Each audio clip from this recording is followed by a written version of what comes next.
Welcome to this special episode of CNBC TV 18 Checks In. I have a special guest with me today, Gautam Singhania, Gautam Singhania, if I could say. Thank you so much for joining us. Thank you very much. The stock has almost doubled in the last 1 year.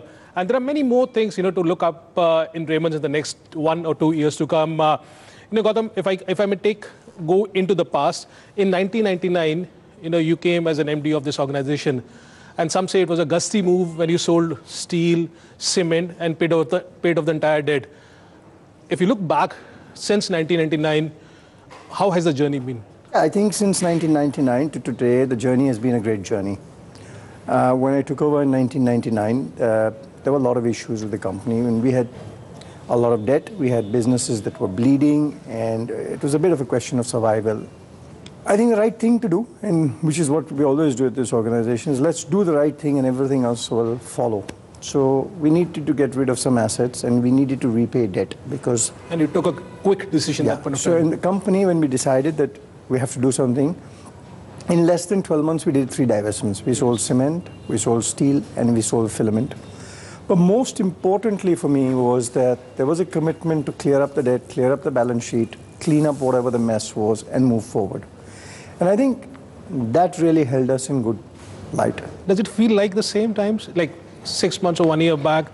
Does it feel like the same times because the company faced debt in last 1 year as well? I think there's no. I don't think the company hear a lot of re-energized, kind of things, from Raymond, and you have done a lot of things in the last 1 year as well. You see, I think at every stage you come through challenges. I was listening to a finance minister on a TV channel, and he says, to do. You will always have problems, and sometimes there'll be good problems, bad problems, but you must keep doing. And at every stage, we've stopped, we've taken stock and moved ahead. I think what's most important is now you're seeing the company entering a next phase. What is the next phase? How long is the next phase? But at every stage, you have to do something different, something that takes you to the next level. Are you happy the way Raymond has, shaped up in the last 17, 20 years? What you thought in 1999 when you took all those bold steps? You see, in 1999, the thought process was different. In 2005, it was different. In 2010, it was different. In 15, it was different. And today, it's very different.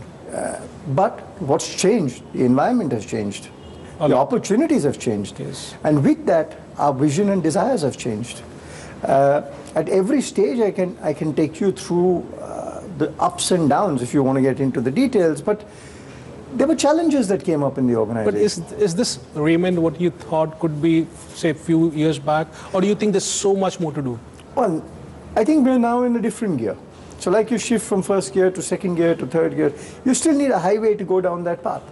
You can't get into fourth gear and reach candy. Do you think you're still in the first gear? Well, I think we've moved a bit. We've moved a bit. I don't know which gear, ironically, we're in, but we're certainly moving up. And in this game, I don't think there's only 4 gears like in a car. You can keep shifting up. Maybe sometimes you have to stop in a gear because the road is turning, but then you've got to keep moving up. But I'm sure, going ahead, you have lots of plans for Raymond's. Also, just checking on one thing. What more do you want Raymond to become in the next few years? What? More, do you expect Raymond to be in the next few years? See, Raymond is made up of many parts. Yes. It's got textiles, it's got apparel, it's got B2C fabrics, it's got engineering, auto components, FMCG. Every part of it has its own challenges and its own needs, desires, strategies, whatever you call it. If you talk specifically about the textile apparel, we now look at the textile apparel as one integrated piece. Yes. Fabric obviously is our solid business, which is legacy business. Apparel is growing strongly for us. We have 4 strong brands now. Yes. Raymond, Park Avenue, Parks, and Color Plus. If you see, Raymond is growing very, very strongly now on high double-digit growths. Park Avenue is a market leader in its space. Park Avenue has been able to enter the FMCG space, which nobody's been able to do. So there are a lot of opportunities. We can talk specifically. I'll talk about all those opportunities. But before I come into detailing of each and every business, I read a very interesting quote where you said that you raced cars, lived a high life, and now one thing which is missing in your life was making a blue chip organization. What was in your mind when you talked about this? See, I've had this image. Whilst I've worked in this company now, on the 5th of September, I completed 30 years in this company as a CEO. with my first job on the 5th of September 87 running the newspaper. But there was a perception of Gautam Singhania, which was high life, party, racing, etc. I also want to have that tag that we have done transformational work and created a blue chip company. There's a very big change that has happened in my life, where 2.5 years ago I took shareholder control in my company. Now, it's a very significant landmark, because now I can take decisions what I really believe in. Today I can disconnect myself between ownership and management. Got it. There's a very, very big difference, and many people don't understand this. And I don't think I can even emphasize the power of this. Okay. What you need to understand is that I am now able to do what I want to do. Okay. And that's where you're seeing this new transformational journey. That's where you're seeing this new thrust. Because now I am responsible to myself, and number two, I am the largest shareholder. So what do you think is the focus, or could be the focus for Raymond's going ahead? As you said, there is so much in Raymond's right now. Like I said, every business has its own strategy. But at least 2 or 3 things which is going in your mind now with all that power with you. I think the number one priority for me is to see exponential shareholder return. Because that's my best benchmark. How that can come? It will come by doing the right things. Yes. I think Raymond today is a solid brand in the right place, in the right country, with the right opportunities.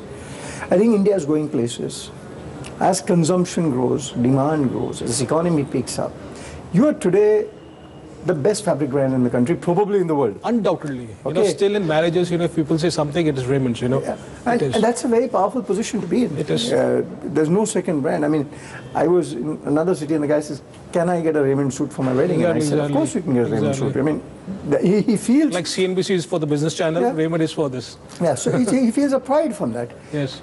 So if you see the apparel strategy that we have, in 3 years, can we double the business? Yeah. Or 4 years, can we double the business? Is that the opportunity? You know, you grew around 5-6% compounded annual growth rate in the last 3-4 years. Do you see that changing now? You know, I certainly see more opportunity. See, when you build a building, you have to put a foundation into place. I think the foundation is in place. So you see double-digit growth, or the entire consolidated company will drill down to companies? I would hope to. But like I said, the environment is changing also quite rapidly. It is. So a lot of things are happening. Yes, a 10-12% growth is something I would wish for. And I hope it should happen. You know, the quarter 2 gave us a glimpse of how the margins are improving, how the operational efficiencies are playing in Raymond's. You know, you are 5,500 crores, you know, company via sales, but the margins don't come into, you know, to the bottom line, which everyone wants to see. Do you see that changing, that going to 8-10%? I think what you said importantly is you see the last 4 quarters, 6 quarters, 8 quarters. Exactly. I think you see every quarter there's an improvement. So that is the most important thing. The trend is in the right direction. It is. Number 2, we're not looking short term. We're looking long term. I talk about 2-3 years. Yeah, so we're looking long term. So as the top line is growing, the margins will come. Because we're doing the right things. Do you expect double-digit margins in 2-3 years? Again, I don't want to give a guidance on margins for 3 years. Are you hopeful of that? Not I'm a guidance. hopeful. Yes, I am hopeful. Okay. You know, as I said, you know, when you came in 1999, you took those gusty steps, okay? And steps which was focusing on the core businesses, non-core businesses out. Pardon me for being frank, but why are you sitting on the land, you know, a non-core asset which could fetch you 2,500 crores and could get away with the interest cost, you know, which the company has been suffering? Sure. It's a huge asset which I think 5-7 years it was not working, right? So let me answer this question in 2 or 3 ways. And I have answered this before and I'll be very candid with you. One, land has always got lots of issues. So before you can do anything with the land, whether you monetize it, sell it, or whatever you do with the land, you must clean up the regulatory issues. Okay. In India, 99% of land has issues. Okay. So we have a full team in place that is doing that. Okay. Number 2, please understand, by monetizing the land, I will be the largest gainer. Yes. Number 3, I have told you that I am more a shareholder and I will do everything to enhance shareholder value. Yes. Now, can I put a time frame on this? I don't know, because regulation takes time, the regulatory issues take time. Is there a serious effort to do that? The answer is yes. What kind of regulatory hurdles are these? You know, like, since, you know, they are there. Well, we can spend the whole day on that. I know. In a separate forum. I'm sure I can. But are you hopeful in the next 1 or 2 years you will have an answer to this? Let me tell you something. I am personally spending time on this. To sell the parcel Thane land? To monetize and enhance shareholder value. Okay, okay, that includes the land, of course. Yes. And what about the smaller businesses? You So, know, like, are see- those core businesses? Are those non-core businesses? So I They've guess done you are, well this okay, quarter. So you are referring to the auto component Auto components, businesses, you are tools referring and to the hardware. engineering businesses. Raymond, again I repeat, is in the business of now enhancing shareholder value. Pay me a price, you can have them. Okay. As simple as that. What about FMCG business? So let me answer your Sorry. question a little more, just to elaborate. When we sold the businesses in 1999, Yes. and I want to make a very distinction here. Some businesses, two of them, filament and steel. Steel we sold them for three different reasons. We sold the steel business because it was losing a hell of a lot of money. We sold the filament business because we could not scale up in that business and we thought it was not going to be a long-term commodity fit for us. We sold the cement business because somebody paid us a damn good price. Lafarge. They paid us a damn good price. Yeah. I never saw us make that kind of money in the cement business. I said, you can have it. So, and we have sold and bought businesses umpteen number of times. Let me give you in the auto component business. We bought a business in Trinity.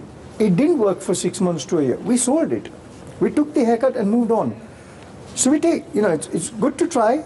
And if you fail sometimes, don't hesitate. So these businesses are doing good. These non-core Now these businesses, businesses, yes. we have turned them Yes, around. yes. They're doing very well now. Yes. But having said that, if you make me an offer I can't refuse, I'm a businessman. Yeah. Okay. So you're open to selling these non-core assets, which I think 10-12% of your sales, right? They are growing. Yeah. So the auto is doing very, very well now. It's probably the best performing business in our group. It is. Engineering is doing exceedingly well. So, with God's grace, things are turning around. Now, you're always going to have a basket where something is down and people focus on the things that are down. I focus on the things that are up. Because I actually look at the auto component business and say, hey, this business can probably go 30-40%. Why should I not focus on it? Got it. Got it. What must be doing something right somewhere. They are. At least the numbers are showing that. What about FMCG business? Because I heard you recently bought back the stake from from your partner as well. What are your plans over there? I read somewhere that you see an opportunity to make this business as a 5,000 crore business, if I'm not wrong. I said the FMCG business is an opportunity for us. So let me tell you philosophically what we're doing. We believe that we had an opportunity to buy J.K. Ansell's stake, which we did. Yes. We did a deal with them. We sell buy the prophylactic and give them the medical business. We see there's an opportunity to grow both these businesses and have a strong FMCG team. Mm-hmm. As a result of that, I must tell you, which you might not know, and this is in the true spirit of professionalization of what we are trying to do here, I stepped off as chairman of that company. No promoter does that today. No. And the chairman of that company is now Mr. Rajiv Bakshi. We have a fully independent professional board there that has presented a strategy on how to grow that business to the advisory board. Got it. And we will do what is best for that business again to enhance shareholder value. And how much you anticipate that business in the next 4-5 years, Will that be part of the core? I see a big opportunity in FMCG Okay. because Park Avenue is a very big brand today. And you must understand this coexistence between the Park Avenue FMCG business and the Park Avenue apparel business. In Kama Sutra, what are the extensions we can do? We're talking about some very interesting things we can do, which no other FMCG company can do. Kama Sutra sits in the sexual wellness space. Yes. Now, it's not going to be possible for any of the multinationals or our local companies to get into the sexual wellness space. Yes. We've been there for 25 years. You are. So there's a huge opportunity in this. 5,000 crores in 5 years? I don't put numbers to this. Okay. I put the strategy in place, results will follow. Okay. What about the apparels business? As you said, we could expect, the apparels and the textile business put together, double-digit growth going ahead in the next 2-3 years. See, apparel is already growing double-digit. Yeah. Apparel is already growing double-digit. Textile would be high single-digit, as in fabric, worsted, legacy. But new business, like shirting, is growing at double-digit. Linen is growing at double-digit. So we have new categories and new lines, which are growing and making up. So it's all pulling it up. That's good. The margins will improve. Yes. Again. The margins will improve. Sure. Interest, the debt, if the land or the monetization of these non-core assets doesn't work out, any other plans for... Why do you think negative? No, I don't want to, but I'm just saying if the government... I have a never die attitude. You've seen me over the last 30 years. I hope so that, I go back and Raymond puts an exchange release that, we sold whether the it's land. racing cars or running a business, I don't lose. Okay, I'll be more than happy. That's my okay. attitude. Okay. You know what? So you're We make things happen. Lovely. We will make things happen. That's the philosophy of my life. There will be obstacles. Okay. But the obstacles are those things you see when you lose sight of your target. Could we see Raymond's a debt-free company in the next 1 year? I wish. Okay. I wish. I mean, listen, who would not wish it? Of course. But some things take time. You don't want to develop the land, right? You don't want to develop it all. I want to monetize the land. How I do it, I'm not discussing right now. But as a shareholder, my interest is aligned to monetizing the land. Okay. Let me just broaden this, okay? In the next 2-3 years, will there be only one company from Raymond's table which will be listed? Or could there be 2 or 3 or 4, or, in the next 3-4 years, could there be 2 or 3 companies which could be FMCG? Maybe 2, maybe 3, maybe 4, I don't know. I mean, India is a land of opportunity. Maybe we'll buy businesses, maybe we'll sell businesses. I don't know what's going to happen in 4 years. I mean, if Donald Trump decides to go to Korea, I don't know what's going to happen. But you hear the message is that we're a company moving in the right direction, and there's a lot of opportunity in this country. Well, this is one of the most frank interviews I have done, but don't go anywhere because there's a lot more to come on the second side of this special interview.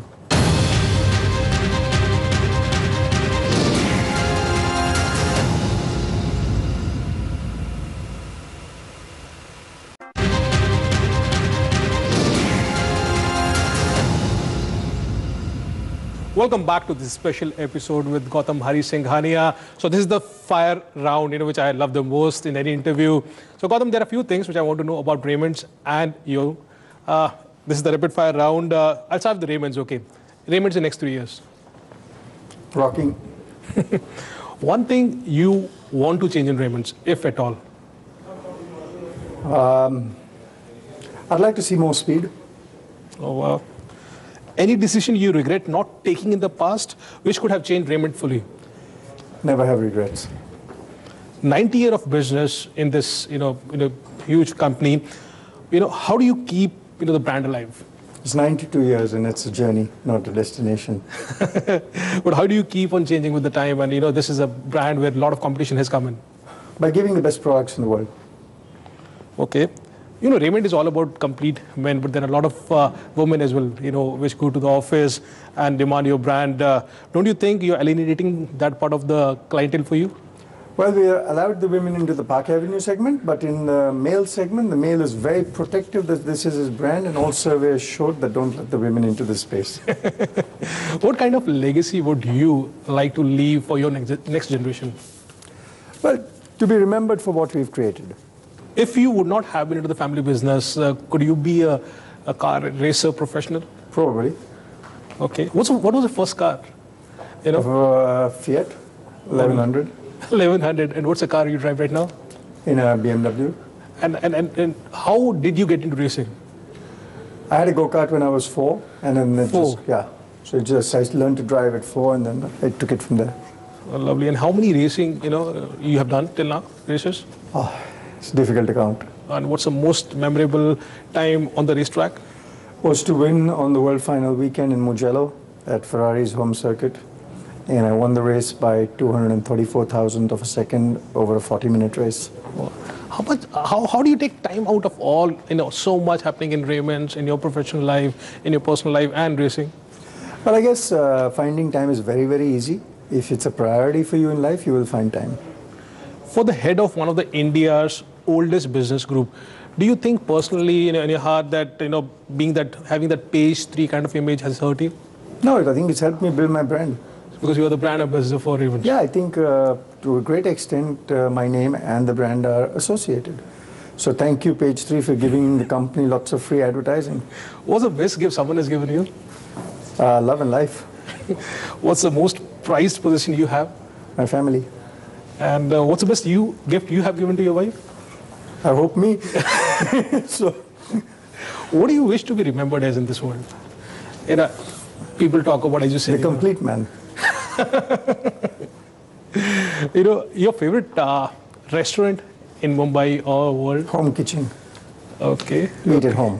What's the best brand you like, apart from Raymond's? The tough one. There isn't one really.